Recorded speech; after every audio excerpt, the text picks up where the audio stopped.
ஒருத்தர் மனசுல நிம்மதி இல்லாம உட்கார்ந்திருந்தார். என்ன சார் விஷயம் அப்படின்னு விசாரிச்சேன். அகலக்கால் வச்சுட்டேன், அதுதான் அவதிப்படுறேன்னார். விவரமா சொல்லுங்கன்னு. வீடு கட்டணும்னு ஆரம்பிச்சேன், வேலை பாதியிலேயே நிக்குது, கையில பணம் இல்லை அப்படின்னார். இது மாதிரி ஆசாமிகள் பல பேரை நீங்க பார்த்துருக்கலாம். இவங்கெல்லாம் சுலபமா மன அழுத்தத்துக்கு ஆளாயிடுறாங்க. மன உளைச்சல், அதாவது ஸ்ட்ரெஸ் அப்படின்னு சொல்றோமே, அதுக்கு அடிப்படையான சில காரணங்கள் உண்டு. அதாவது மிகையாக திட்டமிடுதல் அப்படிங்கிறதும் ஒரு முக்கியமான காரணம். நடைமுறை சாத்தியம் என்னங்கிறத மனசுல வச்சுக்கிட்டு எந்த திட்டத்தையும் தீட்டணும், அப்பதான் அது சரியா வரும். ரெண்டாவது காரணம் என்ன தெரியுமா? ஒரே நேரத்தில் பல்வேறு செயல்களில் ஈடுபடுறது. தொலைபேசியில் பேசிக்கிட்டே கையில் இருக்கிற கடிதத்தை படிச்சுக்கிட்டே எதிரில் உட்காந்துக்கிட்டு இருக்கிறவருக்கும் அப்பப்போ பதில் சொல்லிக்கிட்டு மனசில் பல்வேறு சிந்தனைகளை அப்படியே ஓட விட்டுக்கிட்டு இருக்கிறது, இதுவும் மன அழுத்தத்தை உண்டாக்குது. மூணாவது காரணம், எதிலேயும் வெற்றி மட்டும் எதிர்பார்க்கிற ஒருதலை பட்சமான ஆர்வம். நாம தொட்டதெல்லாம் வெற்றியாவே முடியணும் அப்படின்னு எதிர்பார்க்கிறவங்க ஏதாவது ஒண்ணுல தோல்வியை கண்டா தோண்டு போயிடுறாங்க.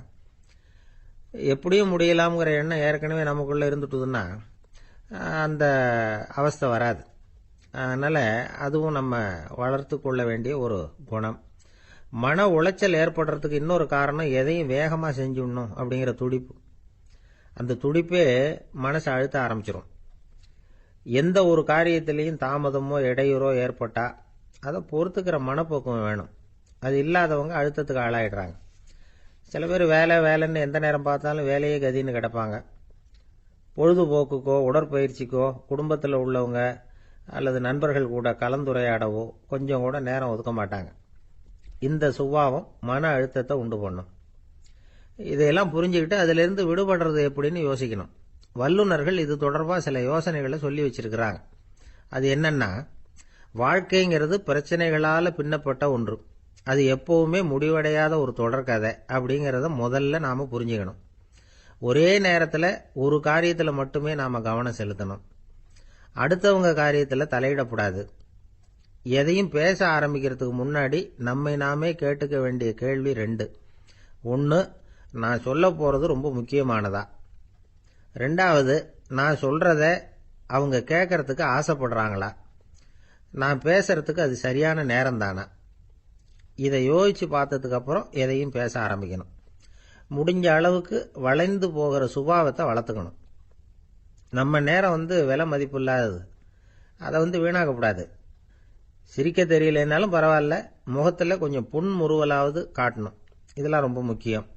அடுத்தவங்க ஏதாவது செஞ்சா உடனே நன்றி சொல்ல மறக்கப்படாது. தினமும் கொஞ்ச நேரத்தை தனிமையில் செலவு பண்ணணும். மன உளைச்சலிருந்து விடுபடுறதுக்கு 3 முக்கிய வழிகள் சொல்றாங்க. அதை சுருக்கமா ரெட் அப்படின்னு சொல்றாங்க. RED ஆங்கில எழுத்துல. அந்த முதல் எழுத்து ஆர், அது என்னன்னா ரிலாக்ஸேஷன், அதாவது இடை ஓய்வு. ரெண்டாவது எக்ஸர்சைஸ், உடற்பயிற்சி. மூணாவது டயட், திட்டமிட்ட உணவு முறை. அதனால தியானம், மூச்சு பயிற்சி இதெல்லாம் இந்த இடை ஓய்வுக்கு வழிகள். எந்த வேலையையும் தொடர்ந்து செய்யக்கூடாது. எல்லார்கிட்டையும் கலகலப்பா பழகணும். மாசத்துக்கு ஒரு நாளாவது குடும்பத்தோட வெளியில போயிட்டு வரணும். சுலபமான உடற்பயிற்சிகளை செய்யலாம். உடற்பயிற்சிங்கிறது நமக்காக நாம செய்கிற ஒரு நீண்ட கால முதலீடு அப்படின்னு சொல்லுவாங்க. அதாவது லாங் டேர்ம் இன்வெஸ்ட்மெண்டா. அளவோட சாப்பிடணும், மெதுவா சாப்பிடணும். இதெல்லாம் கொஞ்சம் மனசுல வச்சுக்கிட்டு நடந்துக்கிட்டா மகிழ்ச்சியா வாழலாம். சில பேர் சாப்பாட்டு விஷயத்துல ரொம்ப அக்கறை எடுத்துக்கிறது உண்டு.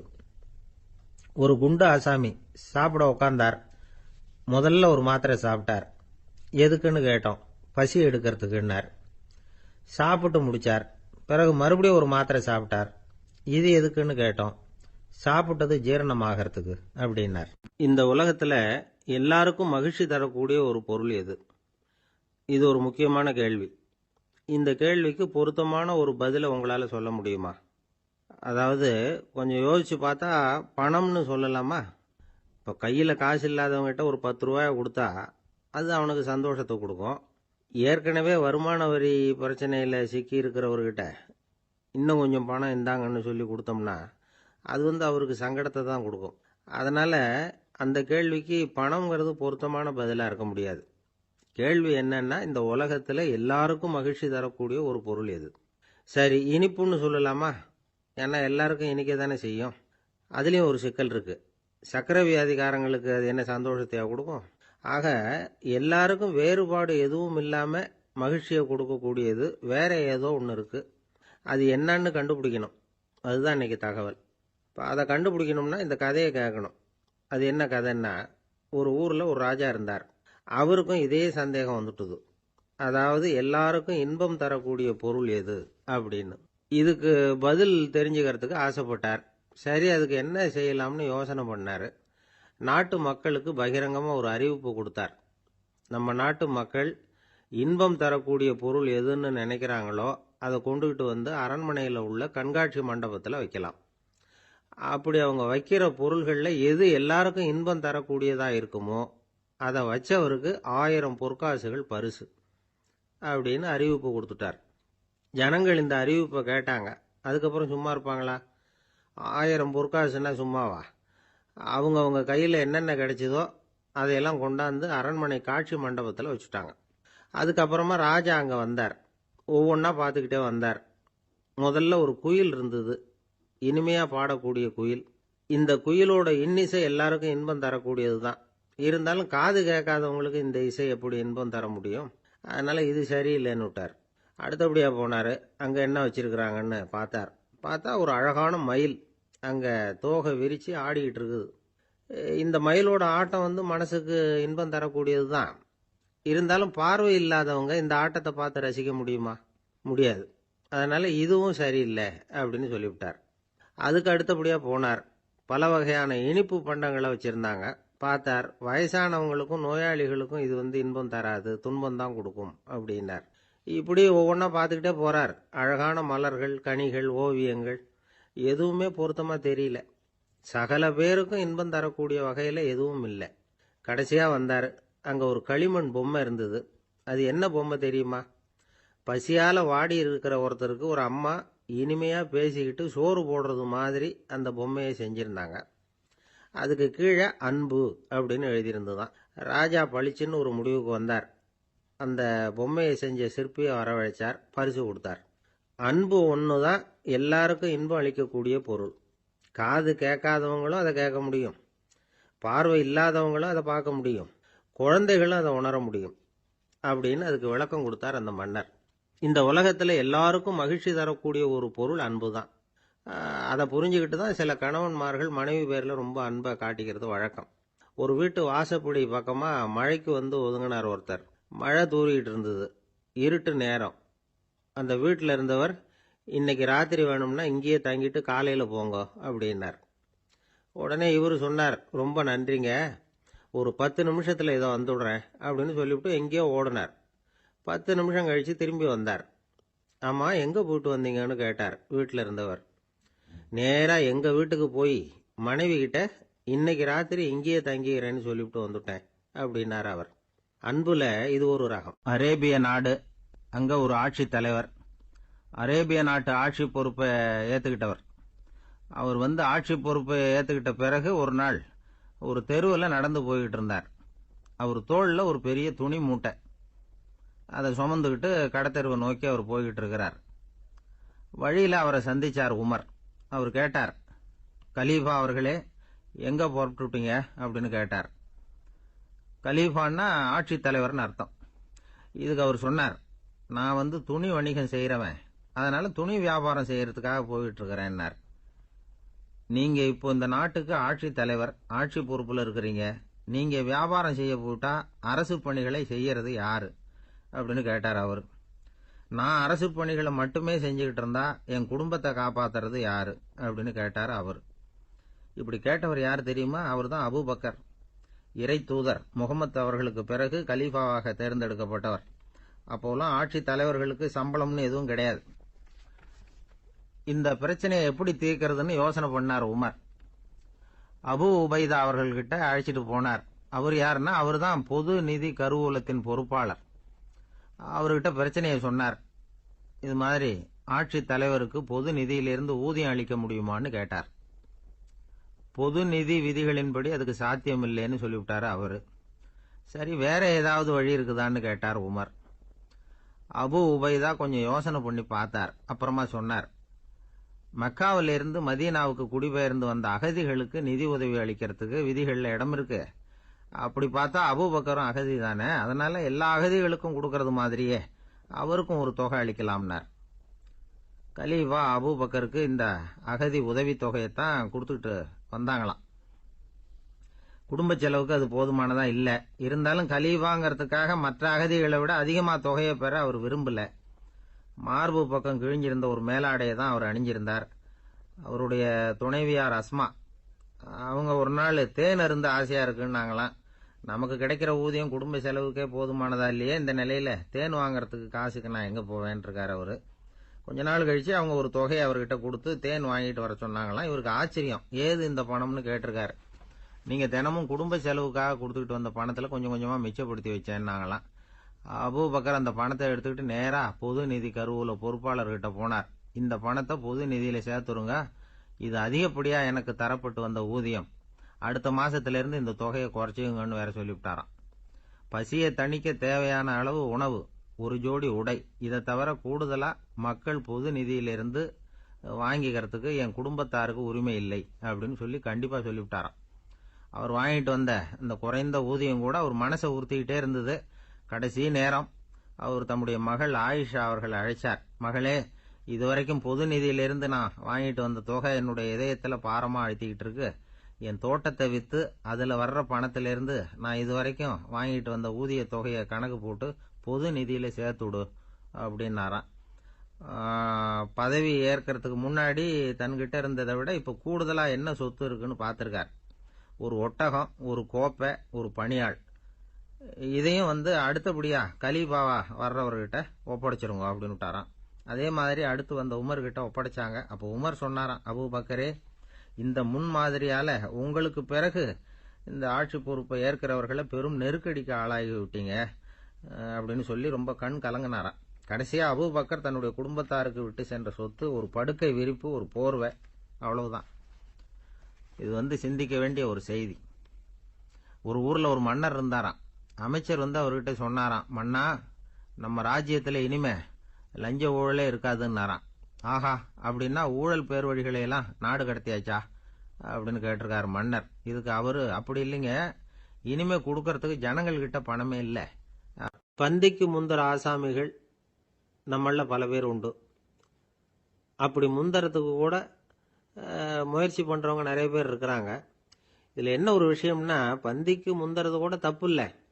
ஆனா அப்படி ஒரு விருந்துல ஆளா போய் உட்காந்து சாப்பிட்டா கூட வெளியில வர்றப்ப என்ன பெரிய விருந்து வச்சுட்டான், சாம்பார்ல உப்பு இல்லை, ரசத்துல காரம் இல்லை அப்படின்னு குறை சொல்லிட்டே வர்றது இருக்கு பாருங்க, அது சரியில்லை, நாகரிகமும் இல்லை. கல்யாண பத்திரிகையில என்ன போட்டிருக்குது, என் பொண்ணுக்கும் இன்னார் பையனுக்கும் கல்யாணம், எல்லாரும் குடும்பத்தோட வந்திருந்து மணமக்களை ஆசீர்வதிக்கணும், இப்படித்தானே போட்டிருக்கோம். குடும்பத்தோட விருந்து சாப்பிட்டு சாப்பாடு எப்படி இருக்குன்னு அபிப்பிராயம் சொல்லிவிட்டு போங்க அப்படின்னா போட்டிருக்கு கல்யாண பத்திரிகையில. ஒருத்தர் வீட்டு விசேஷத்துக்கு போயிருக்கோம்னா எவ்வளவோ அசௌகரியங்கள் நமக்கு ஏற்படலாம். ஏராளமான கூட்டம் வந்திருக்கும். எல்லாரையும் அவங்க தனித்தனியா கவனிச்சுக்கிட்டு இருக்க முடியாது. நாம தான் அனுசரிச்சு நடந்துக்கணும். நாமளா போய் வாழ்த்த வேண்டியவங்களை வாழ்த்தி விட்டு சேரணும். அதை விட்டுட்டு பத்திரிகை கொடுத்தானேன்னு போனேன், கவனிப்பே சரியில்லை அப்படின்னு புலம்பிக்கிட்டு இருக்கக்கூடாது. ஒரு விருந்துக்கு போனா அங்க எப்படி நடந்துக்கணும் அப்படிங்கறத பத்தி கூட அனுபவசாலிகள் சில விவரங்கள்லாம் சொல்லியிருக்கிறாங்க. இந்த காலத்துல கல்யாணம், பிறந்த நாள், அது இதுன்னு நிறைய விருந்துகள் நடக்குது. அதெல்லாம் எதுக்காக? மனித உறவுகளை வளர்த்துக்கிறதுக்காகத்தான், வேற எதுக்கு? ஒரு விருந்துக்கு போனா அமைதியா பொறுமையா போய் உட்காரணும். அடிச்சு பிடிச்சிக்கிட்டு இடத்த பிடிக்க போறேன் அப்படின்னு நிக்கக்கூடாது. முதல் பந்தி நடந்துகிட்டு இருந்தா அது முடிஞ்சு இலை எடுத்து சுத்தம் பண்ணதுக்கு அப்புறம் போய் உட்கார்றது தான் நாகரீகம். இலை எடுக்கிறதுக்கு முன்னாடியே அங்க போய் உட்காந்தா நல்லா இருக்காது. நீங்க சாப்பிட்டுட்டு உட்காந்துருக்கீங்களா, சாப்பிட்றதுக்கு உட்காந்துருக்கீங்களா, பாக்குறவங்களுக்கு சந்தேகம் வந்துடும். அதே மாதிரி இலையில எல்லா ஐட்டமும் பரிமாறினதுக்கு அப்புறம் சாப்பிட ஆரம்பிக்கணும். ஒவ்வொரு ஐட்டமா வைக்க வைக்க நாம பாட்டுக்கு எடுத்து உள்ள தள்ளிட்டே இருந்தோம்னா எதை வச்சோம் எதை வைக்கலன்னு பரிமாறினவரே குழம்பி போயிடுவார். ஏன்னா எப்ப பார்த்தாலும் இலை காலியாவே இருக்கும். சாப்பிட்றப்போ உங்க சாப்பாட்டையே நீங்க கவனிக்கணும். அடுத்தவங்க இலையில என்ன இருக்கு, பக்கத்துல இருக்கிறவர் எதை அதிகமா சாப்பிட்றார், இதெல்லாம் நமக்கு என்னத்துக்கு? எல்லாரும் சாப்பிட்டு முடிக்கிற வரைக்கும் பொறுமையா இருக்கிறது தான் நல்லது. நீங்கள் மட்டும் திடீர்னு பாதியில் எழுந்திரிச்சு பக்கத்தில் இருக்கிறவங்களுக்கு சங்கடமா இருக்குமேங்கிறதெல்லாம் யோசிக்காமல் நீங்கள் பாட்டு எழுந்திரிச்சு போகக்கூடாது. பக்கத்தில் உள்ளவங்க உங்களை எழுந்திரிக்க சொன்னால் எழுந்திரிச்சு போகலாம். விருந்துகளில் சாப்பாட்டை வீணாக்கிறதே ஒரு நாகரிகமாக போட்டுது இந்த காலத்தில். சாப்பாட்டுக்கே கஷ்டப்பட்டுக்கிட்டு பல பேர் இந்த உலகத்தில் இருக்கிறப்போ சாப்பாட்டை வீணாக்கிறது எவ்வளோ பெரிய மோசங்கிறத நினச்சி பார்க்கணும். வேணுங்கிற அளவுக்கு கேட்டு வாங்கி சாப்பிட்றது தான் முறை. விருந்தில் இந்த பஃபே அப்படின்னு சொல்லி ஒரு முறை சொல்கிறாங்கல்ல, அதாவது உணவு வகைகளையெல்லாம் பொதுவாக ஒரு இடத்துல வச்சுடுறது, நமக்கு தேவையானதை நாமே எடுத்து ஒரு தட்டில் போட்டுக்கிட்டு சாப்பிட வேண்டியது. இதில் கூட சில பேர் தேவைக்கு அதிகமாக எடுத்து போட்டுக்கிட்டு வீணாக்குறாங்க. சில சமயம் கடைசியாக சாப்பிட போகிறவங்களுக்கு எல்லா ஐட்டமும் கிடைக்காம போகலாம். அதை போய் பெருசு பண்ணிகிட்டு இருக்கக்கூடாது. என்ன சார், இந்த அளவுக்கு கூடவா நாகரிகம் தெரியாமல் இருக்கிறோம், இதை போய் பெருசாக சொல்ல வந்துட்டீங்களே அப்படின்னு நினைக்கலாம். ஒருத்தர் 2 பேருக்கு இந்த விவரம் தேவைப்படலாம். அவங்க காதலையும் இது விழட்டுமேங்கிறதுக்காக தான் இது. ஒரு பெரிய கல்யாண விருந்து நடந்துக்கிட்டு இருந்தது. விருந்து மண்டபத்து வாசலில் ஒருத்தர் நின்றுக்கிட்டு வர்றவங்களையெல்லாம் ரொம்ப மரியாதையாக வணங்கி உள்ளே அனுப்பி வச்சுக்கிட்டு இருந்தார். எப்படி தெரியுமா? வர்றவங்க கையெல்லாம் பிடிச்சி முத்தம் கொடுத்து அதுக்கப்புறம் உள்ளே அனுப்பி வச்சுக்கிட்டு இருந்தாராம். கூட்டம்லாம் முடிஞ்சதுக்கப்புறம் அவர்கிட்ட போய் கேட்டிருக்கிறாங்க, சார், நானும் எவ்வளவோ விருந்துகளுக்கு போயிருக்கிறேன், இருந்தாலும் இவ்வளவு மரியாதையாக வர்றவங்க கைக்கெல்லாம் முத்தம் கொடுத்து வரவேற்கிறத இங்கே தான் பார்க்குறேன் அப்படின்னு சொன்னாங்க. அதுக்கு அவர் சொன்னார், அட போங்க சார், நான் முத்தம் கொடுக்கல, முந்தின பந்திக்கு சாப்பிட்டவங்களே அடுத்த பந்திக்கும் வர்றாங்களான்னு மோந்து பார்த்து அனுப்பி வச்சுக்கிட்டு இருந்தேன் அப்படின்னார். அந்த ஆள் என்னை கண்ணாப்புண்ணான்னு திட்டிவிட்டான் சார், அதை நினச்சா எனக்கு ரொம்ப வருத்தமாக இருக்குது அப்படின்னு சொல்லி கவலைப்பட்டார் ஒருத்தர். இதில் கவலைப்படுறதுக்கு என்ன இருக்குது அப்படின்னார் ஒரு பெரியவர். அவர் ஒரு மகான். என்ன சார் இப்படி சொல்கிறீங்க, ஒருத்தர் நம்ம பார்த்து திட்டுனா வருத்தமாக இருக்காதா அப்படின்னார். அது எப்படி வருத்தமாக இருக்கும், திட்டுறதுங்கிறது என்ன, அது வெறும் சத்தம் தானே அப்படின்னார் அந்த பெரியவர். நம்ம ஆளுக்கு தலையை பிச்சுக்கலாம் போல இருந்தது. இருக்காது அப்படின்னா நமக்கு அப்படி தானே தோணுது. அந்த பெரியவர் சொல்கிறது ரொம்ப பெரிய விஷயம். அதை நாம் புரிஞ்சிக்க முயற்சி பண்ணலாம்னா நடைமுறை வாழ்க்கைக்கு அது ஒத்து வர்றது மாதிரி தெரிய மாட்டேங்குது. இருந்தாலும் அந்த பெரியவர் அதுக்கு என்னதான் விளக்கம் கொடுக்குறாருன்னு பார்ப்போமே. ஒரு ரயில் போயிட்டுருக்கு, அதில் ஒரு சாது போயிட்டுருக்கார். அந்த ரயில் அவர் ஹரித்வாரம் போயிட்டுருக்கார். அவர் ரயிலில் ஏகப்பட்ட கூட்டம். நம்மூர் ரயில் கேட்கவா வேணும், டிக்கெட் வாங்கிட்டு கொஞ்சம் பேர், வாங்காத கொஞ்சம் பேர். அது என்னத்துக்கு அனாவசியமாக டிக்கெட் அப்படிங்கிற நினப்பில் பாதி பேர். இந்த கூட்டத்துக்கு மத்தியில் அந்த சாதுவும் போயிட்டுருக்கிறார். உட்கார்றதுக்காக இருந்த இடத்துல ஒரு ஆள் படுத்துருக்கிறான். கொஞ்சம் முரட்டு ஆசாமி. அவன் கால் பக்கத்தில் கொஞ்சோண்டு இடம் பாக்கி இருந்தது. அந்த இடத்துல இந்த சாது உட்காந்துருந்தார். மெதுவாக உட்காந்துக்கிட்டார் போய். ஆனால் அந்த ஆள் ராத்திரி பூரா இவரை காலால் உதச்சிக்கிட்டே இருக்கிறான். அது இவருக்கு ரொம்ப அவமானமாக பட்டுது. அதனால் துக்கம் ஏற்பட்டுது. இருந்தாலும் அதை ஒரு மாதிரியாக சகிச்சுக்கிட்டே இவர் சேர்ந்தார். பொழுது விடிஞ்சுது. அந்த சாது ஹரித்வார் சேர்ந்தார். அங்கே ஒரு பெரிய ஞானியை சந்தித்தார். ராத்திரி ரயிலில் அந்த ஆள் உதைச்சதையும் அதனால் தனக்கு ஏற்பட்ட துக்கத்தையும் இந்த சாது அந்த ஞானிகிட்ட சொன்னார். சொல்லிவிட்டு, ஏன் சுவாமி, எனக்கு துக்கம் ஏற்பட்டதே அது தப்பா அப்படின்னு கேட்டார். தவறு தான்னார் அந்த ஞானி. உனக்கு இன்னமும் தேக அபிமானம் போகலைங்கிறது தான் அது காட்டுது. அஷ்டாவக்கிரர் என்ன சொல்றார் தெரியுமா? உண்மையான ஞானி யாராவது தன்னை வந்தனை செய்தால் அதற்காக சந்தோஷப்பட மாட்டார், யாராவது நிந்தனை செய்தால் அதற்காக வருத்தப்பட மாட்டார் அப்படின்னு சொல்றார். நிந்தனைங்கிறது ஒரு ஒலி தான். தேகாபிமானம் இருக்கிற வரைக்கும் இந்த ஒலி நம்மளை வேதனைப்படுத்தும். நான் தேகம் இல்லை, ஆத்மா அப்படிங்கிற நினைவு இருந்தால் இந்த ஒலி நம்மளை பாதிக்காது. மனு என்ன சொல்றார் தெரியுமா? ஒரு சாதகன் பாராட்டுதலை விஷம்னு நினைச்சு பயப்படணும், அவமானத்தை அமிர்தம்னு நினைச்சு சந்தோஷப்படணுங்கிறார். அவமானப்பட்டா கவலைப்படாமல் எப்படி இருக்க முடியும் அப்படின்னு தான் நமக்கு தோணும். அதனால தான் நம்மளில் யாரும் இதுக்கு உதாரணமாக யாரையும் காட்ட முடியல. புத்தரையும் கபீரையும் உதாரணமாக காட்டுறாங்க. அவங்களுக்கெல்லாம் அவமானம் ஏற்பட்டப்போ கவலையே படலையாம். புத்தரை அவமானப்படுத்தணுங்கிறதுக்காக கௌசாம்பி ராணி ஒரு இளம் பெண்ணை கொலை பண்ணி சடலத்தை புத்தர் குடிசைக்கு முன்னாடி போட சொன்னார். போட்டாங்க. புத்தர் தான் அந்த பொண்ணை கெடுத்து கொலை பண்ணி விட்டாருன்னு எல்லாரும் நினைச்சாங்க. ஆனால் புத்தர் இதை பற்றி கவலையே படலை. அப்புறமா உண்மை தெரிஞ்சதும் புத்தர் புகழ் இன்னும் அதிகமாயிட்டுது. ஒரு பெரிய சபையில் ஒரு மோசமான பொண்ணு நுழைஞ்சி தனக்கும் கபீருக்கும் சம்பந்தம் உண்டுன்னு சொன்னா.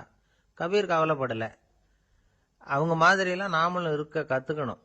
நிந்தனை, அபகீர்த்தி, அவமானம் எல்லாம் ஆண்டவன் கொடுக்குற பிரசாதம்னு நினைக்கணும் அப்படின்னு சொல்றார் அந்த ஞானி. இதை கேட்ட இந்த காலத்து ஆசாமி ஒருத்தர், நான் கூட அப்படிதான் சார், யாராவது அவமானப்படுத்தினா கவலைப்பட மாட்டேன். நேற்று கூட ஒருத்தர் என்ன பலார்னு அரைஞ்சுட்டார். நான் கொஞ்சம் கூட கவலைப்படலை, பேசாமல் வந்துட்டேன்னார். ஏன் அப்படி வந்துட்டீங்க அப்படின்னு. அவர் அரைஞ்சதுலேயும் ஒரு அர்த்தம் இருந்தது, அதனால தான் அப்படி வந்துட்டேன்னார். ஏன் அரைஞ்சாருன்னு கேட்டேன். 10 வருஷத்துக்கு முன்னாடி 15 ரூபா அவர்கிட்ட கடன் வாங்கினேன். அதை கேட்டு கேட்டு பார்த்துட்டு கடைசியாக தான் அரைஞ்சார் அப்படின்னார். ஆண்டவனுடைய பிரசாதம் இவருக்கு அடிக்கடி கிடைக்கும் போல இருக்கு. ஒரு ஆஃபீஸில் வேலை பார்க்குற ஒருத்தர் ஏதோ தப்பு பண்ணிவிட்டார். உடனே மேல் அதிகாரி அவரை கூப்பிட்டு அனுப்புனார். நீ செஞ்சது தப்புன்னார் கோபமா. இது ஒரு ரகம். சில அதிகாரிகள் இப்படி நீங்கள் செஞ்சது தப்புன்னு சொல்கிறதில்ல, நீங்கள் செஞ்சது சரி அப்படின்னு சொல்கிறதில்ல. எப்படி சொல்லுவாங்கன்னா, நீங்கள் செஞ்சது சரியில்லைன்னு நான் நினைக்கிறேன் அப்படின்னு சொல்லுவாங்களாம். அதாவது சில பேர் நீங்கள் செஞ்சது தப்புங்கிறாங்க, அதையே மாற்றி சொல்கிறாரு இவர், நீங்கள் செஞ்சது சரியில்லைன்னு நினைக்கிறேன். இது ரெண்டும் அர்த்தம் ஒன்று தான், இருந்தாலும் வார்த்தைகள் வித்தியாசம். நிர்வாக திறமை இல்லாத ஒரு அதிகாரி யூ ஆர் ராங் அப்படின்னு சொல்லுவாராம்.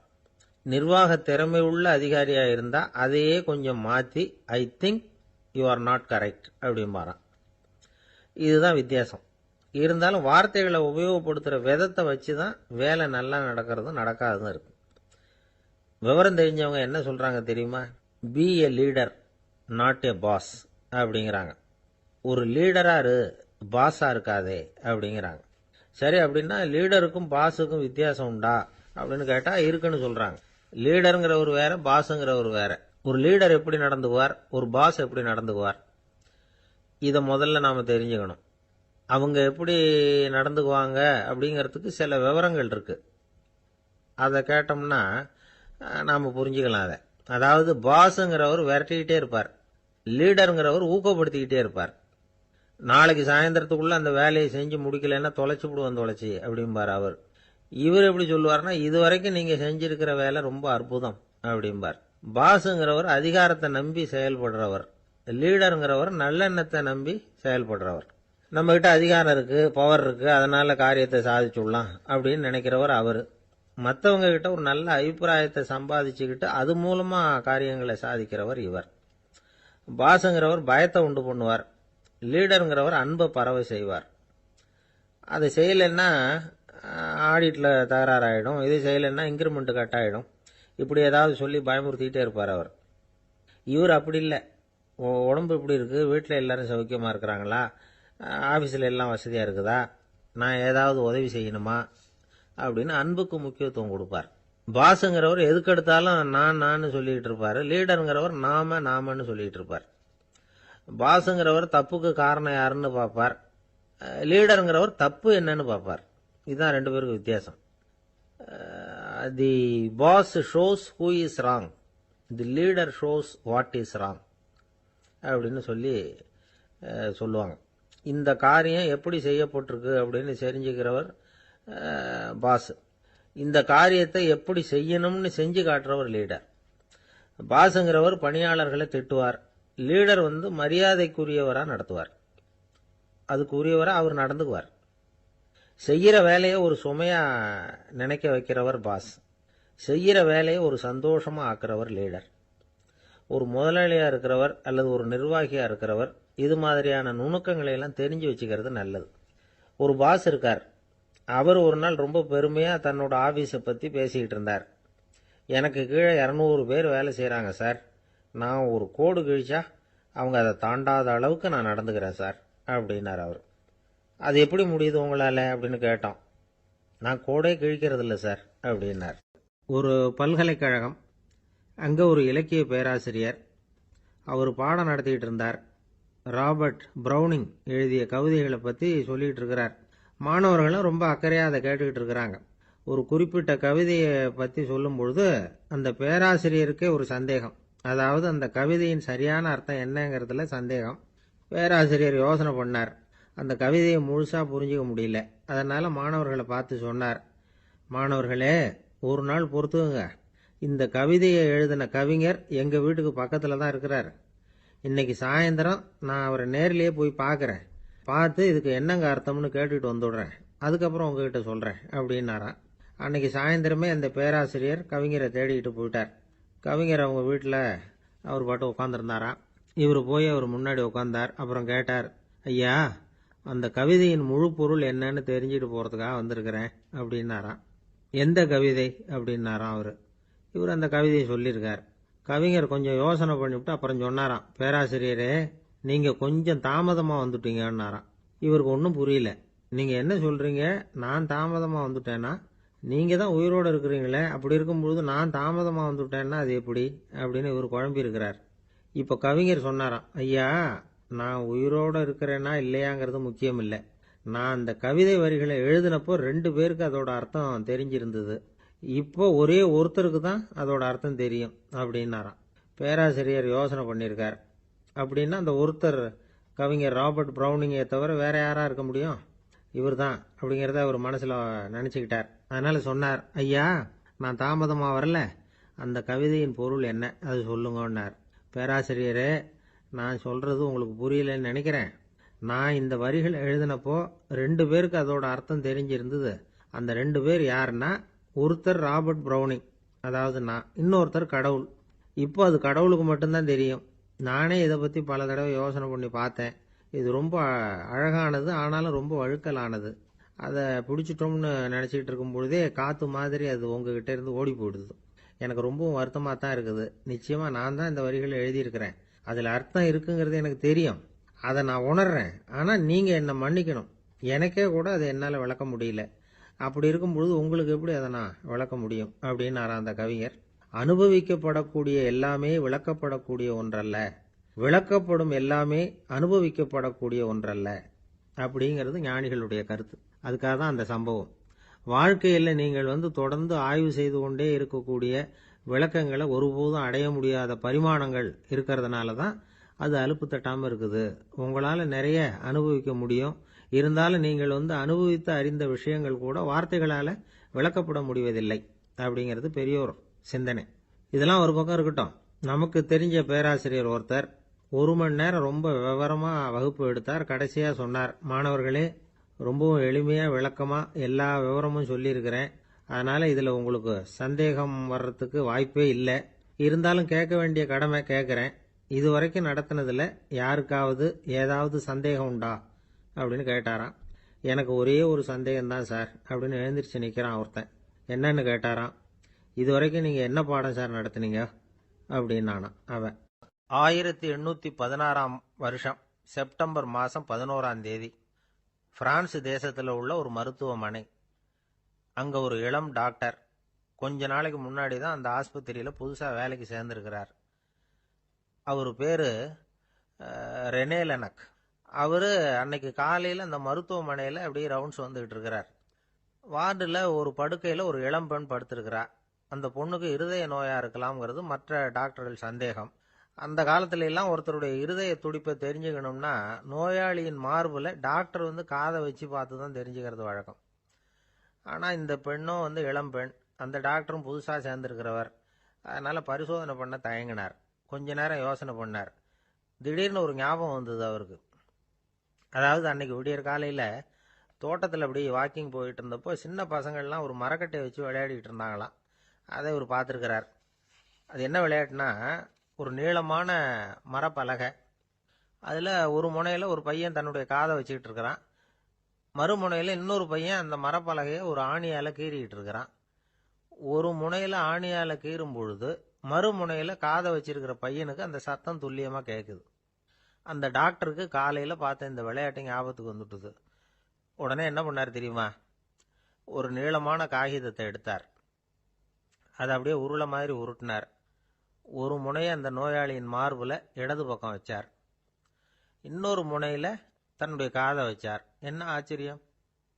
நோயாளியின் மார்பில் நேரடியாக காதை வச்சு கேட்கறத விட துல்லியமாக கேட்டுது இதய துடிப்பு. இதய துடிப்பு மட்டும் இல்லை, மூச்சு இழுத்து விடுறது, திரவ பொருள்களின் அசைவு, எல்லா சத்தமும் தெளிவாக கேட்குது. கிரேக்க மொழியில் ஸ்டெத்தாஸ் அப்படின்னா மார்பு, ஸ்கோப்பின் அப்படின்னா பார்ப்பதுன்னு அர்த்தம். அதனால் டாக்டர் ரெனே லெனக் தான் கண்டுபிடிச்ச கருவிக்கு ஸ்டெத்தஸ்கோப் அப்படின்னு பேர் வச்சார். அவரே முதல் மாடலையும் செஞ்சார். அளவு ரொம்ப பெருசாக இருந்தது. சுலபமாக எடுத்துகிட்டு போகிறது கஷ்டம். அது அவ்வளோ கஷ்டமாக இருந்தது. அதனால அவரே அதை அப்புறம் 2 பிரிவா தயார் பண்ணார். இது 2 துண்டையும் டாக்டர் தன்னோட கோட்டு பாக்கெட்ல வச்சுக்கலாம், தேவைப்படுறப்ப எடுத்து ஒண்ணா சேர்த்துக்கலாம். இப்படிதான் அவர் ஆரம்பத்துல பண்ணார். தன்னுடைய இந்த கண்டுபிடிப்பை பத்தி அவர் ஒரு புத்தகம் எழுதினார். நிறைய வித்துது, புகழும் பணமும் சேர்ந்தது. பணமும் புகழும் வந்து சேர்ந்தது மாதிரியே அவருக்கு ஒரு நோயும் வந்து சேர்ந்தது. அது என்ன நோயின்னு கண்டுபிடிக்கிறதுக்கும் அவர் கண்டுபிடிச்ச கருவி தான் உபயோகப்பட்டுதான். அவரே அதை கண்டுபிடிச்சார். அவருக்கு வந்திருந்தது காச நோய். 1826ஆம் வருஷம் ஆகஸ்ட் மாதம் 13ஆம் தேதி உலகத்தின் முதல் ஸ்டெதஸ்கோப்பை கண்டுபிடிச்ச டாக்டர் ரெனே லெனக் காலமானார். அவர் சாகிறதுக்கு முன்னாடி மரத்தால் செஞ்சு வச்சிருந்த ஸ்டெதஸ்கோப்பை தனக்கு வேண்டியப்பட்ட ஒரு டாக்டர்கிட்ட கொடுத்து, என்னுடைய சொத்துக்கள்லேயே ரொம்ப வசந்தது அப்படின்னு சொன்னாராம். அதுக்கப்புறம் 3 வெள்ளைக்காரங்க சேர்ந்து இந்த கருவியில் சில மாற்றங்களை பண்ணாங்க. ஆனால் 1829 லண்டனில் டாக்டர் நிக்கோலஸுங்கிறவர் ஒரு காதால் இதய துடிப்பை கேட்கறத விட டாக்டர் 2 காதாலையும் கேட்கறது தான் சரியா இருக்கும் அப்படின்னு ஒரு கருத்தை வெளியிட்டார். அதுக்கப்புறம் ரொம்ப காலம் கழிச்சு 1852 ஜார்ஜ் காமான் அப்படிங்கிறவர் ரப்பர் டியூபுகளை உபயோகப்படுத்தி 2 காதாலையும் கேட்குற மாதிரி ஒரு புதிய வடிவத்தை அதுக்கு கொடுத்தார்.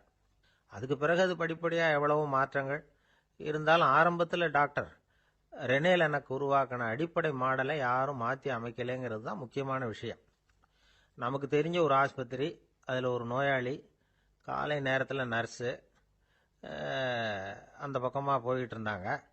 அதை பார்த்துட்டு ஒரு நர்ஸுன்னு கத்துறார். நர்ஸு அவசரமாக ஓடி வந்து என்ன விஷயம்னு கேட்டாங்க. சிஸ்டர், இங்கே பாருங்க, உங்கள் டாக்டரை என் நெஞ்சில் அவர் காதை வச்சு கேட்டுக்கிட்டு இருக்கிறார் அப்படின்னார் நோயாளி. சிஸ்டர் பதட்டப்படாமல், அதனால் என்ன, இந்த டாக்டர் பழமையான விஷயங்களில் ரொம்ப நம்பிக்கை உள்ளவர், அதனால் ஸ்டெதாஸ்கோப்பை உபயோகப்படுத்தாமல் காதை வச்சு கேட்குறார், அது ஒன்றும் தப்பு இல்லை அப்படின்னாங்களாம். ஐயோ, அதுக்காக இல்லை சிஸ்டர், இவர் என் நெஞ்சு மேலே தலையை வச்சது நேற்று ராத்திரி 9 மணி, இப்போ விடிஞ்சு போச்சு, இன்னமும் தலையை எடுக்கவே இல்லை, அதுக்காக தான் சந்தேகப்பட்டு உங்களை கூப்பிடுறேன் அப்படி. என்ன சார், உங்கள் பையன் என்ன செஞ்சுக்கிட்டு இருக்கிறான் இப்போ அப்படின்னு கேட்டார் ஒருத்தர்.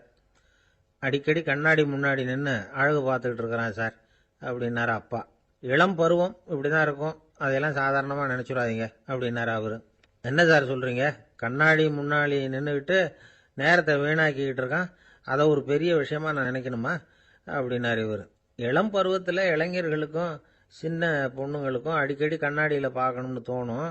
அது வெறுமனே அழகு பார்க்கறது மட்டும் இல்லை, அவங்க தங்களையே தேடி கண்டுபிடிக்கிற ஒரு முயற்சி அது.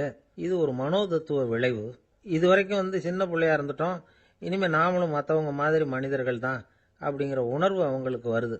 தங்களோட முகம் எப்படி இருக்குது, அழகு எப்படி இருக்குது, உடம்பு நேரம் எப்படி இருக்குது, முடி எப்படி இருக்குது அப்படிங்கிறதையெல்லாம் கண்டுபிடிக்கிறாங்க. அதுக்கப்புறம் இன்னொரு ஆணோ பொண்ணோ தன்னை கவனிக்கணும் அப்படின்னு நினைக்கிறாங்க. இதெல்லாம் மனோதத்துவ உண்மைகள், இதெல்லாம் இயற்கை. இதை பார்த்துட்டு பெற்றவங்க பிள்ளைங்க கெட்டு போட்டாங்க அப்படின்னு நினைக்கக்கூடாது, அவங்கள திட்டிக்கிட்டே இருக்கக்கூடாது. இன்னைக்கு பல குடும்பங்களில் இதுதான் நடந்துகிட்டு இருக்குது. மனுஷ வாழ்க்கையிலேயே இப்படியும் இல்லாத அப்படியும் இல்லாத ஒரு பருவம் இளம் பருவம். 13லேருந்து 19 வயசுக்கு உட்பட்ட ஆண்கள் பெண்கள் இந்த வகையை சேர்ந்தவங்க, டீனேஜ் குரூப். இவங்களை சின்னவங்கன்னு நினச்சிட முடியாது, பெரியவங்கன்னு நினச்சிட முடியாது. இவங்க ரொம்ப சென்சிட்டிவ். சமூகம் நினைச்சா இவங்களை நல்லவங்களாகவும் ஆக்கலாம், கெட்டவங்களாகவும் ஆக்கலாம். கொஞ்சம் அக்கறை எடுத்துக்கிட்டா பெரிய பெரிய மேதைகளையும் விஞ்ஞானிகளையும் உருவாக்கலாம். ஆனால் நடக்கிறது என்ன தெரியுமா, அநேகமாக இவங்களை யாருமே சரியாக புரிஞ்சுக்கிறது இல்லை, இவங்களை சரியாக நடத்துறதும் இல்லை. இது வரைக்கும் நாம் சொல்கிறத கேட்டுக்கிட்டு இருந்தான், இப்போல்லாம் அவன் இஷ்டத்துக்கு நடக்க ஆரம்பிச்சுட்டான் அப்படின்னு வருத்தப்படுற பெற்றோர்கள் அதிகம். இது வருத்தப்படுற விஷயம் இல்லை, சந்தோஷப்பட வேண்டிய விஷயம். உங்கள் புள்ள சொந்தமாக யோசிக்க ஆரம்பிக்கிறதும் நடந்துக்க ஆரம்பிக்கிறதும் ஒரு தப்பான விஷயமா? அவன் கடைசி வரைக்கும் உங்கள் பேச்சையே கேட்டுக்கிட்டு இருக்கணுங்கிறது என்ன நியாயம்? இன்னைக்கு இளைஞர்களை பெரியவங்க தப்பாக புரிஞ்சுக்கிட்டு தவறாக நடத்துறதுனால தான் அவங்களுக்கு வெறுப்பு, எரிச்சல், மனக்கசப்பு எல்லாம் உண்டாகுது. பெற்றவங்க சரியாக மதிக்கிறது இல்லை அப்படிங்கிற ஒரே காரணத்தினாலேயே வீணா போகிற பிள்ளைங்க இன்னைக்கு அதிகம். சரி, பெற்றவங்களுக்கு இன்னைக்கு என்னதான் புத்தி சொல்ல வர்றீங்க அப்படின்னு கேட்குறீங்களா? நாம எதையும் சொல்ல வரல, ஆனால் அது சம்பந்தமான சில நிபுணர்கள் சொல்லியிருக்கிறத உங்கள் காதில் போட்டு வைக்கலாம். அது என்னன்னா, பிள்ளைங்க கிட்ட அன்பு செலுத்துங்க. குழந்தையா இருந்தப்போ எவ்வளவு பாசமாக இருந்தீங்க, வளர வளர அதை ஏன் குறைச்சிக்கிறீங்க? பெற்றவங்களின் அன்பான வார்த்தைகளுக்கு ஏங்குறவங்க தான் இன்றைய இளைஞர்கள். அவங்க எதை சொன்னாலும் அதை அக்கறையாக காது கொடுத்து கேளுங்க, அலட்சியப்படுத்தாதீங்க. அவங்க விரும்புறது உங்ககிட்ட இருந்து ஒரு மதிப்பு, மரியாதை, அங்கீகாரம், இவ்வளவுதான். அவங்களாவே முடிவுகள் எடுக்கட்டும், அதுக்கு நீங்கள் உதவியா இருங்க, அது போதும். மற்றவங்க முன்னாடி முக்கியமாக அவங்க நண்பர்கள் முன்னாடி அவங்கள பற்றி மட்டமாக பேசாதீங்க. அவங்கக்கிட்ட பொய் சொல்லக்கூடாது. நீங்கள் சொன்னது பொய்ன்னு தெரிஞ்சு போச்சுன்னா உங்கள் பேரில் அவங்களுக்கு இருக்கிற மதிப்பு போயிடும், நம்பிக்கை போயிடும். அவங்களுக்கு முன்னாடி நீங்கள் சண்டை போடக்கூடாது. உங்கள் பிள்ளைய எப்பவும் இன்னொரு பிள்ளையோட ஒப்பிட்டு பேசுகிற வேலையே வேணாம். கூட பிறந்த மற்றவங்களோட கூட ஒப்பிடக்கூடாது. இப்படி செஞ்சால் அவன் உங்ககிட்டையும் பிரியமாக இருக்க மாட்டான், அவங்ககிட்டையும் பிரியமாக இருக்க மாட்டான். புள்ள எங்கே போகிறான், என்ன பண்ணுறான் அப்படின்னுலாம் துப்பறிஞ்சிக்கிட்டு இருக்கக்கூடாது. இளைஞர்கள் தனிமையை விரும்புகிறவங்க. அவங்கள பெட்டியில் வச்சு மூடி பாதுகாக்கணும்னு நினைக்கக்கூடாது. அவங்கள எப்படி பாதுகாக்கிறது அப்படிங்கிறது அவங்களுக்கே தெரியும். உங்கள் புள்ள எப்படி நடந்துக்கணும்னு நீங்கள் எதிர்பார்க்குறீங்களோ அது மாதிரி நீங்கள் நடந்து காட்டுங்க, அது போதும். ஒரு வீட்டில் அப்பாவும் அம்மாவும் பேசிக்கிட்டு இருக்கிறாங்க. என்னங்க நம்ம பொண்ணு பெரியவளாயிட்டா, அடிக்கடி கண்ணாடி முன்னாடி போய் நின்றுக்கிட்டு இருக்கிறா, சீக்கிரமாக ஒரு பையனை பார்த்து கல்யாணத்தை முடிக்காம இப்படி மசன்னு கல் மாதிரி உட்காந்துருக்குறீங்களே அப்படின்னு சத்தம் போட்டாங்க. அந்த அம்மா, அவசரப்படாத, பார்க்கறதுக்கு கண்ணுக்கு அழகா லட்சணமா புத்திசாலியா ஒரு பையன் கிடைக்க வேணாமா, அதுதான் பார்த்துக்கிட்டு இருக்கிறேன் அப்படின்னாரு அப்பா. இதுக்கு அந்த அம்மா சொல்றாங்க, எங்க அப்பா இப்படியெல்லாம் நினைச்சுக்கிட்டு இருந்திருந்தா எனக்கு கல்யாணமே ஆயிருக்காது தெரியுமா அப்படின்னாங்களாம். ஒரு அரசனும் அமைச்சரும் ஒரு நாள் ரொம்ப சாவகாசமா பேசிக்கிட்டு இருந்தாங்களாம். அரசன் அமைச்சரை பார்த்து ஒரு கேள்வி கேட்டிருக்கார். ஏங்க அமைச்சரே, ஆசை இல்லாத ஒரு மனுஷனால இருக்க முடியுமா அப்படின்னு. ஏன் முடியாது, துறவி அப்படிங்கிறவங்கெல்லாம் அப்படிப்பட்டவங்க தானே அப்படின்னாராம் அமைச்சர். அவங்கெல்லாம் உண்மையிலேயே ஆசையை விட்டவங்க தானா அப்படின்னு கேட்டாராம் ராஜா. அப்படிதான் இருக்கணும் அப்படின்னாராம் அமைச்சர். அப்படின்னா ஆசையே இல்லாத ஒரு உண்மையான துறவியை நான் பார்க்கணுமேன்னார். அது என்ன பிரமாதம், அதுக்கு நான் ஏற்பாடு பண்ணுறேன் அப்படின்னு விட்டார் இவர். சொல்லிவிட்டு உடனே புறப்பட்டு போனார். அங்கங்கே தேடினார். அப்புறம் தான் அவருக்கு புரிஞ்சுது உண்மை துறவியை கண்டுபிடிக்கிறது எவ்வளவு கஷ்டமான காரியம்னு. இருந்தாலும் ராஜா கிட்ட சொல்லியாச்சே, உண்மை துறவியை காட்டுறேன்னு. இப்போ என்ன பண்ணுறது? ராஜா கிட்ட சொன்னபடி நடக்கலைன்னா அவருக்கு கோபம் வந்துடும். அமைச்சர் ஒரு யோசனை பண்ணார். அவருக்கு ஒரு வழி தெரிஞ்சுது. அதுதான் சரின்னு முடிவு பண்ணார். அதாவது அந்த ஊரில் அவருக்கு தெரிஞ்ச நாடக நடிகர் ஒருத்தர் இருக்கிறார், நல்லா நடிப்பார். அவரை போய் பார்த்தார். இதை பாருப்பா, எனக்காக நீ ஒரு காரியம் செய்யணும்னார். என்னன்னு கேட்டார் அவர். நீ ஒரு துறவி மாதிரி கொஞ்ச நேரத்துக்கு நடிக்கணும். ராஜா உன்னை பார்த்துட்டு போகிற வரைக்கும் நடி, அது போதும். அதுக்காக உனக்கு 10,000 ரூபா தரேன் அப்படின்னார். அவர் எந்த காலத்தில் இவ்வளவு பணத்தை மொத்தமாக பார்த்துருக்கார். அதனால் உடனே சரின்னு ஒத்துக்கிட்டார். அமைச்சர் அரண்மனைக்கு திரும்பி வந்தார். என்ன அமைச்சரே, இன்னுமா ஒரு உண்மையான துறவி கிடைக்கலன்னார். உண்மையான துறவி ஒருத்தரை இப்போ தான் கொஞ்ச நேரத்துக்கு முன்னாடி பார்த்து பேசிவிட்டு வர்றேன். அவர் நம்ம ஊருக்கு வெளியில் குளத்தங்கரையில் உள்ள ஒரு ஆலமரத்துக்கு அடியில் உட்காந்துருக்கிறார் அப்படின்னார் இவர். அப்படின்னா உடனே புறப்படுங்க அப்படின்னார் ராஜா. பரிவாரங்களோடு புறப்பட்டார். அங்கே அந்த மரத்தடியில் அந்த ஆள் வேஷம் போட்டுக்கிட்டு துறவி மாதிரி உட்காந்துருக்கிறான். ராஜா நேராக போனார். அந்த துறவி காலில் பொத்துன்னு விழுந்து வணங்கினார். உடனே ராணி அவர் காலில் விழுந்தாங்க.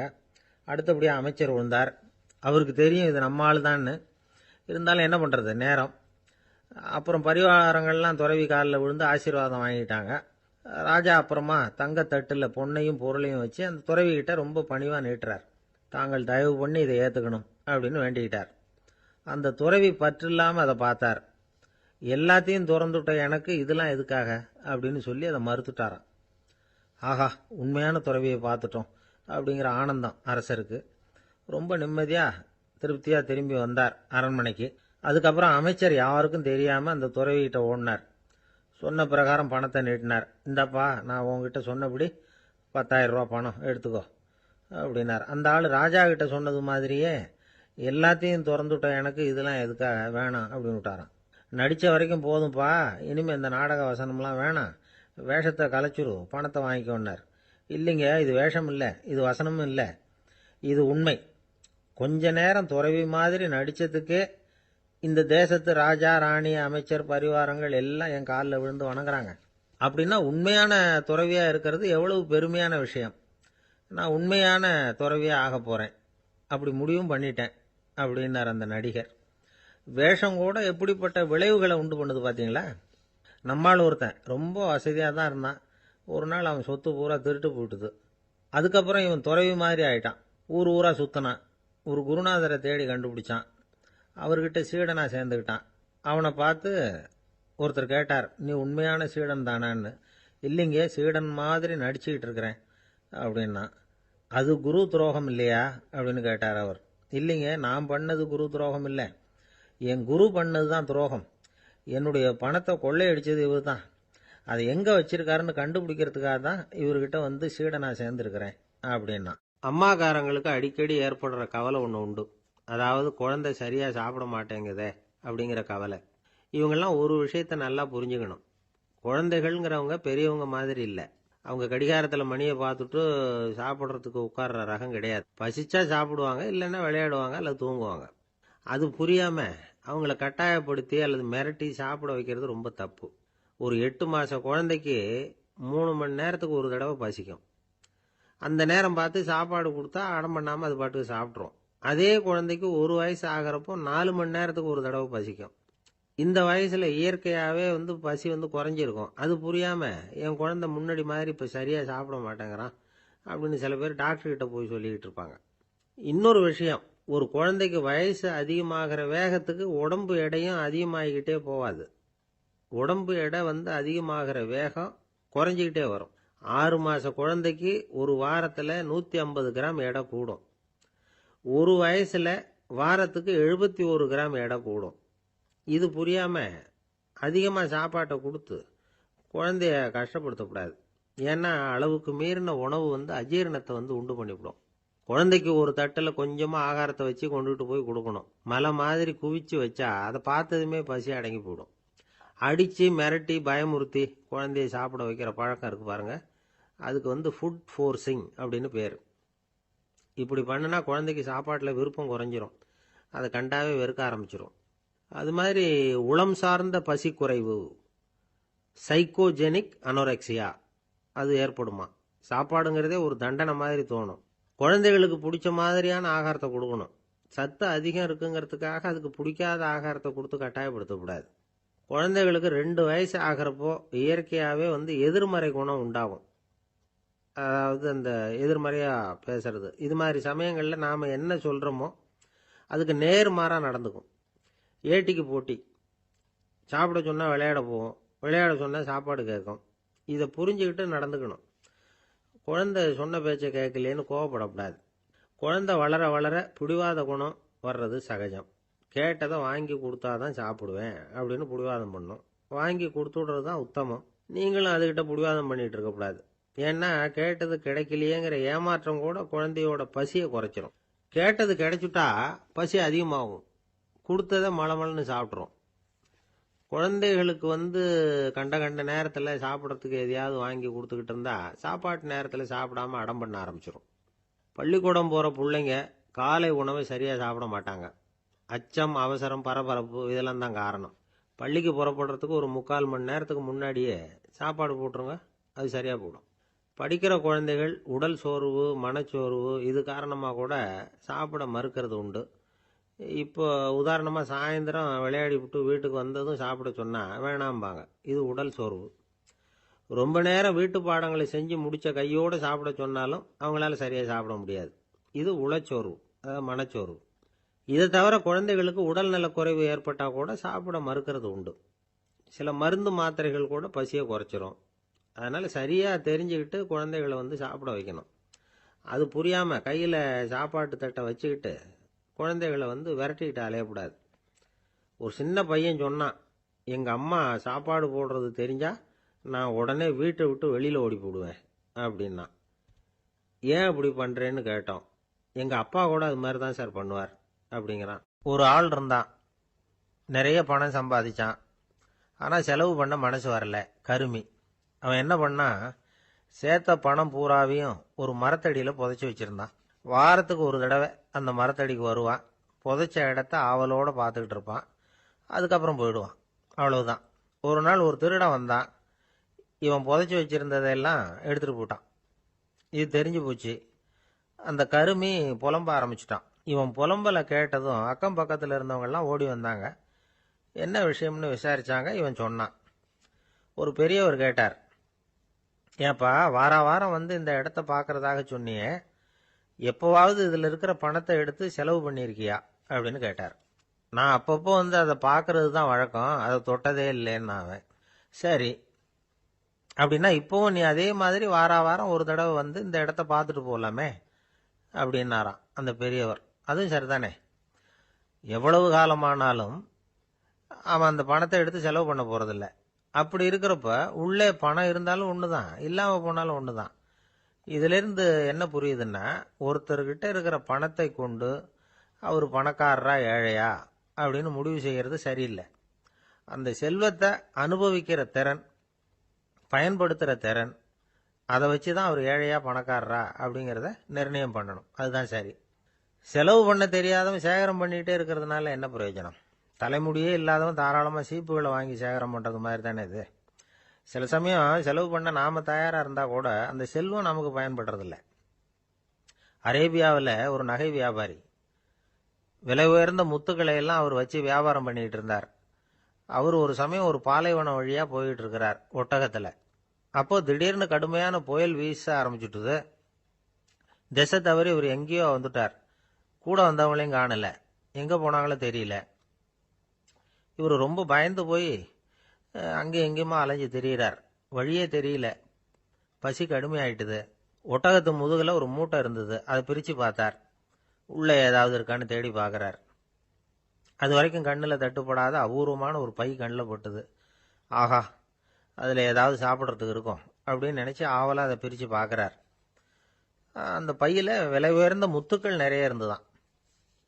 அப்போ தான் அவர் நினைச்சாராம், விலை உயர்ந்த முத்துக்கள் கூட சாப்பிட்றதுக்கு உணவாக முடியாது அப்படிங்கிறத புரிஞ்சுக்கிட்டாராம். எந்த நேரத்தில் எது நமக்கு தேவையோ அது நமக்கு தாராளமாக கிடைக்கணும். அப்படி அது கிடைக்கிறதுக்கு நம்மகிட்ட இருக்கிற செல்வம் பயன்படணும். அது நமக்கும் பயன்படலாம், நம்ம மூலமா அடுத்தவங்களுக்கும் பயன்படலாம். அதுதான் செல்வத்தின் பயன். ஒரு மரத்தடியில் ஒருத்தன் உட்காந்து அழுதுகிட்டு இருந்தான். அந்த பக்கமா வந்த இன்னொருத்தன் ஏப்பா அழுதுகிட்டு இருக்கிறேன்னு கேட்டான். இந்த இடத்துல தான் பூமிக்கு அடியில் பணம் இருக்குது, புதைச்ச இடம் தெரியல, அதான் அழறேன் அப்படின்னா. நல்லா ஞாபகப்படுத்தி பாரு, எந்த இடத்துல புதைச்ச அப்படின்னு கேட்டான் இவன். அது எப்படி எனக்கு தெரியும், புதைச்சி வச்சிருக்கிறவன் நான் இல்லையே, எங்க எழுத்த வீட்டுக்காரன் அப்படின்னானா இவன். ஒரு சின்ன பையன் வந்தான். அவனை பார்த்து ஒரு கேள்வி கேட்டோம். ஏன்ப்பா உங்க வீட்டில் அம்மா புத்திசாலியா அப்பா புத்திசாலியா அப்படின்னு. அவன் அலட்சியமா நம்மளை பார்த்து சிரிக்கிறான். என்ன சார் இது, இந்த காலத்தில் இது கூட தெரியாமல் இருக்கிறீங்களே அப்படிங்கிறான். ஒரு சின்ன பையன் நம்மளை பார்த்து இப்படி கேட்டு விட்டானே அப்படின்னு நினைக்கிறப்போ நமக்கு ஒரு மாதிரி ஆயிடும். அதுக்கப்புறம்தான் இந்த தாத்தா பாட்டிலாம் சொல்கிற ஒரு கதை ஞாபகத்துக்கு வந்தது. அது என்ன கதை தெரியுமா? ஒரு ஊரில் ஒரு அம்மாவும் பிள்ளையும் இருந்தாங்களாம். அந்த மகனுக்கு திடீர்னு தேசாந்திரம் போய் வரணும்னு ஆசை வந்துட்டுது. ஊராக போய் சுற்றி பார்க்கணுங்கிற ஆசை. அந்த அம்மாவுக்கு இது பிடிக்கல. மகனை பிரிஞ்சு இருக்கிறதுக்கு அவங்க மனசு இடம் கொடுக்கல. வேணாப்பான்னு சொல்லி பார்த்தாங்க, அவன் கேட்கல. திடீர்னு புறப்படவும் செஞ்சுட்டான். சரி, இனிமே அவனை தடுக்க முடியாதுன்னு முடிவு பண்ணிட்டாங்க அந்த அம்மா. இருந்தாலும் புத்திசாலித்தனமாக ஒரு யோசனை பண்ணாங்க. மகனை கிட்டத்தில் கூப்பிட்டாங்க. அவங்ககிட்ட சொன்னாங்க, இதை பாருப்பா, நீ தேசாந்திரம் போகிறதுன்னு தீர்மானம் பண்ணிவிட்ட, அதை நான் தடுக்கலை, போயிட்டு வந்துடும். ஆனால் போகிறதுக்கு முன்னாடி எனக்கு ஒரு வாக்குறுதி கொடுத்துட்டு போ அப்படின்னாங்க. போகிறப்போ ராத்திரியாக இருந்தாலும் பகலாக இருந்தாலும் சரி, புளிய மரத்து நிழலில் தான் தங்கணும். திரும்பி வர்றப்போ இரவும் பகலும் நீ வேப்ப மரத்து நிழல்லே தங்கணும் அப்படின்னாங்க. சரி, அப்படியே செய்கிறேன்னு சொல்லி வாக்குறுதி கொடுத்தான் பையன். புறப்பட்டு போனான். போகிற வழியில் புளிய மரத்து நிழல்லையே தங்கினான், தூங்கினான். அப்படி போய்கிட்டே இருந்தான். 7வது நாள் அவன் உடம்பு சுகம் இல்லாமல் போயிட்டுது. ரொம்பவும் பலவீனமாயிட்டான். இனிமேல் நடக்க முடியாதுங்கிற நிலைமை வந்துட்டுது. யோசிச்சு பார்த்தான். சரி, இதுக்கு மேலே போக வேண்டாம் அப்படின்னு முடிவு பண்ணிட்டு திரும்பி வர ஆரம்பிச்சுட்டான். திரும்பி வர்றப்போ வழியில் வேப்ப மரத்து நிழல்லையே தங்கி தங்கி வந்தான். நாளுக்கு நாள் உடம்பு சரியாக வந்துட்டுது. 7வது நாள் வீட்டுக்கு சேர்றான். உடம்பு பழையபடியே கலகலப்பாயிட்டுது. பூர்ண சுகம். தேசாந்திரம் போன பையன் திரும்பி வந்துட்டானே அப்படின்னு அந்த அம்மா ஆச்சரியப்படலை. ஏன்னா அவங்களுக்கு தெரியும் இப்படி ஆகும்னு. பையன் சீக்கிரமாக திரும்பி வரணுங்கிறதுக்காகத்தான் அவங்க அந்த யோசனையை சொன்னாங்க. என்ன விஷயங்கிறதையும் அவங்களே சொன்னாங்க. மகனே, புளிய மரத்து நிழல் உடம்புக்கு உஷ்ணத்தை கொடுக்கும், சீக்க உண்டாக்கும். அதனால் நீ தொடர்ந்து புளிய மரத்து நிழலில் தங்கினாவே நோய்க்கு ஆளாயிட்ட. அதனால் பயணத்தை முடிச்சுக்கிட்டு திரும்பி வரணுங்கிற முடிவுக்கு வந்துட்ட. திரும்பி வர்றப்போ நீ தங்கினது வேப்ப மரத்து நிழல். அது உடம்புக்கு குளிர்ச்சியை தரக்கூடியது, நோயை தீர்க்கக்கூடியது. அதனால் சுகமாக வீட்டுக்கு சேர்ந்துட்ட. உன்னோட தேசாந்திர பயணத்தை தடுக்கிறதுக்காக தான் இப்படி பண்ணினேன் அப்படின்னாங்களாம் அந்த அம்மா. பார்த்தீங்களா அம்மாவோட புத்திசாலித்தனத்தை? அப்பாவாக இருந்தால் இப்படியா பண்ணுவார்? ஒரு அப்பா பையன்கிட்ட 10 ரூபா கொடுத்து இதை எடுத்துக்கிட்டு அடுத்த ஊருக்கு போய் அங்கே இருக்கிற மாமா கிட்ட இதை கொடுத்துட்டு வாடா, வழியில் எங்கேயாவது மரத்தடியில் படுத்து தூங்கி விடாதே அப்படின்னு எச்சரிக்கை பண்ணி அனுப்புனாராம். பையனுக்கு எச்சரிக்கையாக வாழறது எப்படிங்கிறத கற்றுக் கொடுக்கறதுக்காக இப்படி பண்ணார். அவன் பணத்தை வாங்கிட்டு போனான். அப்பா சொன்னதை மறந்துட்டு ஒரு மரத்தடியில் படுத்து தூங்கிட்டான். அவனுக்கு தெரியாமல் அவன் பின்னாடியே போன அப்பா அவன் கையில் இருந்த அந்த 10 ரூபாயை நைஸாக எடுத்துகிட்டு வந்துட்டார். அவன் பையில் தானே வச்சுருந்தான், அது தெரியாமல் எடுத்துகிட்டு வந்துட்டார். அவன் தூங்கிக்கிட்டு இருக்கான். எடுத்துகிட்டு ஒரு மறுபடியும் வீட்டுக்கு வந்துட்டார். பையன் முழிச்சுக்கிட்டு பையை தடவி பார்க்குறான், பணத்தை காணும். அழுதுகிட்டே திரும்பி வந்தான். அப்பா கிட்ட விஷயத்த சொன்னான். அப்பா சிரிச்சுக்கிட்டே சொன்னார், அதுக்கு தான்ப்பா ஆரம்பத்திலேயே எச்சரிக்கை பண்ணினேன், இனிமேலாவது நீ ஜாக்கிரதையாக இருக்கணும் அப்படிங்கிறதுக்காக தான் இப்படி பண்ணினேன். அந்த பணம் எங்கேயும் போயிடல, நான் தான் அதை உனக்கு தெரியாமல் எடுத்து வச்சிருக்கிறேன். இதோ பாரு அப்படின்னு சொல்லிட்டு சைடு பாக்கெட்டில் கையை விட்டா அது ஓட்டையாக இருக்குது. அதை எவனோ ஏற்கனவே கத்திரிச்சு எடுத்துகிட்டு போட்டான். இப்போ அப்பா முகத்தில் அசடு வழிஞ்சுதான். அவனுக்கு வயசாயிட்டுது. இந்த கவலை பயம் எல்லாமும் அதிகமாயிட்டுது. மரண பயம், ராத்திரியில சரியா தூங்க முடியல, இப்படி ஆயிட்டுது நிலைமை. அந்த அரசன் ஏற்கனவே எப்படின்னா போர்க்களங்கள்ல எத்தனையோ பேரை ஓட ஓட விரட்டி இருக்கிறான். இருந்தாலும் இப்ப அந்த துணிச்சல்லாம் எங்கேயோ போயிட்டுது. பேசாம படுத்திருக்கிறான். அப்படியே படுத்தாலும் தான் தூக்கம் வர மாட்டேங்குது. என்ன பண்ணலாம்னு யோசிச்சான் இந்த மன்னன். உடனே எல்லா அமைச்சர்களையும் கூப்பிட்டான். எனக்கு நிம்மதி இல்லை, எதை நினைச்சாலும் பயமா இருக்கு, எனக்கு ஒரு ஆலோசனை சொல்லுங்க அப்படின்னா. என்ன ஆலோசனை வேணும் அப்படின்னு சொல்லி கேட்டாங்க. எனக்கு ஒரு நெருக்கடியான சந்தர்ப்பம் ஏற்பட்டு போச்சுன்னு வச்சுக்கோங்க. அந்த நேரத்தில் நீங்க யாருமே என் பக்கத்தில் இல்லை ஆலோசனை சொல்றதுக்கு அப்படின்னா, அந்த சமயத்தில் எனக்கு உபயோகப்படுற மாதிரி ஒரு வாசகம், பொன்மொழி ஏதாவது சொல்லுங்க. அதை நான் என்னுடைய வைர மோதிரத்துக்கு அடியில் பதிச்சு வச்சுக்கிறேன் அப்படின்னார். தேவைப்படுறப்போ உதவும் அப்படிங்கிறதுனால. அவர் போட்டிருந்த மோதிரமும் அதுக்கு தகுந்த மாதிரியே திறந்து மூடுறது மாதிரி அமைஞ்சிருந்தது. ஏதாவது வாசகம் எழுதுனா உள்ற வச்சுக்கலாம், அதுக்கான வசதி அதில் இருந்தது. அமைச்சர்கள்லாம் யோசனை பண்ணாங்க, இது மாதிரி ராஜா கேட்குறாரு, என்ன வாசகம் அதாவது பொன்மொழி சொல்லலாம் அப்படின்னு எல்லாரும் யோசனை பண்ணாங்க. ஒருத்தருக்குமே சரியா தோணலை, ஒரே குழப்பமா இருந்தது. ஏன்னா நெருக்கடியான சமயத்தில் உபயோகப்படுறது மாதிரி ஒரு பொன்மொழி வேணும்னு சொல்லியிருக்கிறார். அப்படி இப்படி யோசிச்சு பார்த்தா ஒன்றுமே தோணலை. எல்லாரும் குழம்பிக்கிட்டு இருந்த நேரத்தில் ஒரு பெரியவர் அந்த பக்கமாக வந்தார். அவர் சொன்னார், நான் வேணும்னா அதுக்கு பொருத்தமாக ஒரு வாக்கியம் சொல்கிறேன், ஆனால் ஒரு நிபந்தனை. அதை யாரும் ரொம்ப ஆர்வம் காரணமாக அவசரப்பட்டு படிச்சிடக்கூடாது. அதை ரகசியமாக அந்த மோதிரத்துக்குள்ளே எழுதி வச்சுக்கணும். எப்போவாவது இக்கட்டில் மாட்டிக்கிற சமயத்தில் மட்டும் வேற வழியே இல்லை அப்படிங்கிற நிலைமையில மட்டும்தான் அதை திறந்து பார்க்கணும். அப்படி நீங்க இருக்கிறதா இருந்தா நான் அதை சொல்றேன் அப்படின்னாரு அந்த பெரியவர். சரின்னு ஒத்துக்கிட்டாங்க எல்லாரும். அதே மாதிரி அவர் ஒரு வாக்கியத்தை சொன்னார். அவர் சொன்ன வாக்கியத்தை ரகசியமா மோதிரத்துக்குள்ள பதிச்சு மூடியாச்சு. ராஜா அதை விரல்ல மாட்டிக்கிட்டார். கொஞ்ச நாள் ஆச்சு. அந்த ராஜாவுக்கு ஒரு சோதனை வந்தது. என்ன சோதனைன்னா, அடுத்த நாட்டு மன்னன் படையெடுத்துக்கிட்டு வந்துட்டான். அவன் இவர்கிட்ட ஏற்கனவே தோத்து போனவன், ஒரு வெறியில வந்திருக்கிறான். தோற்று போனவன் மறுபடியும் சண்டைக்கு வந்தா எப்படி வருவானோ அப்படி வர்றான். ஒரு வெறியில வந்தான், ஜெயிச்சுட்டான். என்னாச்சு இவரோட நிலைமைன்னா, நாட்டை இழந்துட்டார், எல்லாத்தையும் இழந்துட்டார். கடைசியா ஒரு அடிபட்ட குதிரையில ஏறி தப்பிச்சு போயிட்டார், வேற வழி இல்லைன்னு. பின்னாடி துரத்திக்கிட்டு வராங்க. இவர் ஒரு மலை உச்சிக்கு போயிட்டார், அதுக்கும் அப்பால போக முடியாது, ஏன்னா அந்த பக்கம் பயங்கர பள்ளம். உல்லாச பயணிகள் கண்டு கழிக்கிற இடம் அது. ஆனா இவருக்கு அது சாவு பயணத்தின் வாசல், திரும்பவும் முடியாது, அவ்வளவு குறுகிய பாதை அது, வேற வழியே இல்லை. இந்த நேரம் சூரிய ஒளி மோதிரத்துல பட்டு மின்னிச்சு. உடனே இவருக்கு ஞாபகம் வந்தது. மோதிரத்தை திறந்து படிக்கிறார். அதுல இருந்த வாசகம், இந்த நிலையும் மாறிவிடும், this too will pass away. அவருக்கு ஒரு தைரியம் வந்தது. பின்னாடி வந்தவங்களும் திசை மாறி வேற எங்கேயோ தேடி போயிட்டாங்க. அவங்க விரட்டிக்கிட்டு வரலன்னா இவ்வளவு அழகான ஒரு இடம் இருக்கிறதே எனக்கு தெரியாம போயிருக்குமேன்னு நினைச்சார். இவ்வளவு அழகை ரசிக்கிறதுக்காக ஒரு நாட்டையே கூட இழக்கலாம்னு தோணுச்சு அவருக்கு. அமைதியா அந்த அழகை ரசிச்சார். எதிரிகள்லாம் எங்கேயோ போயிட்டாங்க.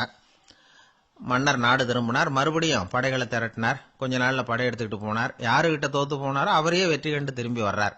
வரவேற்பு விழா பிரமாவப்படுது. ஆடல் பாடல் கோலாகலம். இதை பார்த்தது அந்த ராஜாவுக்கு தலைகால புரியல. நம்மளை இனிமே யாராலையும் ஜெயிக்க முடியாதுன்னு நினைச்சார். அகம்பாவம் லேசா எட்டி பார்த்தது. இப்ப மறுபடியும் சூரிய ஒளிப்பட்டு மோதிரம் மின்னிச்சு. அதை திறந்து மறுபடியும் படிக்கிறார்.